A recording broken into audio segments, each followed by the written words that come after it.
जय जगन्नाथ। आज रोषे को आपण समस्त को बहुत बहुत स्वागत। आज मु चूड़ा को लेकिन गोटे बढ़िया रेसिपी शेयर करी जहाँकि 10 रु 15 मिनिट भितर यहाँ प्रस्तुत हो सकाळ जलखिया यहाँ बहुत भल लगी था खावाई। जदि आगु सबू सामग्री को प्रस्तुत कर रखिथे ताहले यही रेसिपीटा बनवाई मात्र 10 रु 15 मिनिट लगे। चलतु रेसिपी आरंभ करवा। कड़े को ये भल कि प्रथम गरम कर नेली से गोटे छोट चामच तेल देकी ताकू गरम कर सारापर से मुझे बादाम को देकी भाजी नौचे। बादाम टिके हल्का भाजी हो गला ये गोटे प्लेट को बाहर कर नेली। आउ 2 चामच ये मुझे तेल दे दूची। छोट चामच रे तेल टिके भल भाव गरम हो गला मुझे दौची सोरिष। ये हेंगु भी आपण मैंने दे पारिबे।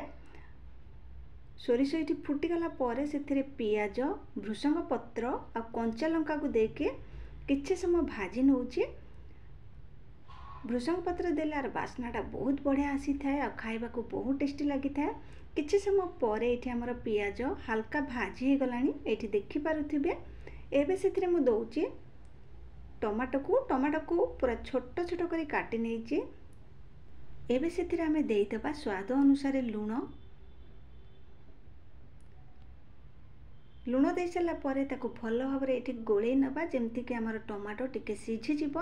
किसी समय भाजला टमाटो ये भल भाव सीझीगला। ये चूड़ा को मु भल भाव धोईकी छणारे रखीदे जहाद्वारा कि तार पानी तक सब बाहरी जाइथिला पूरा सुखी जाइए चूड़ा।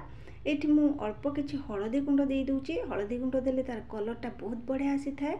हलदी गुंड दे सारापर ये गोले नवा आमे गैस रो फ्लेम को ये मीडियम रे रखी भल भाव ये मिसे सारापर आ 1 रु 2 मिनिट भाजी नवा जमती कि हलदीर कंचा स्मेलटा ये पलैब। देखिपे केते बढ़िया कलर आसी जाइए। ये भल भाव भाजी गला मुझे भाजिक रखी बादाम को दे दूची। बादाम को देके ताको ये टिके आमे गोले नवा। देखिपे केते बढ़िया कलर आसी जाइए। एबे सेथिरे आमे लेंबूर रस को देदेबा। लेंबू रस दे सारापर आ 1 मिनिट ताकू गोले नवा कहीं बेसी समय ताकू लेंबू रस देके जदि गोलेबा ना एटा पिता हो जाए। ये आमर सुपर टेस्टी पोहा प्रस्तुत हो गलानी। आपण मैंने तो बहुत प्रकार चूड़ार रेसिपी बनई थिबे। केबे एमती ही थरे बनातु बहुत भल लगे। छोट छुआ हूँ बड़ लोक हूँ समस्त को ये रेसिपीटा भल लगे।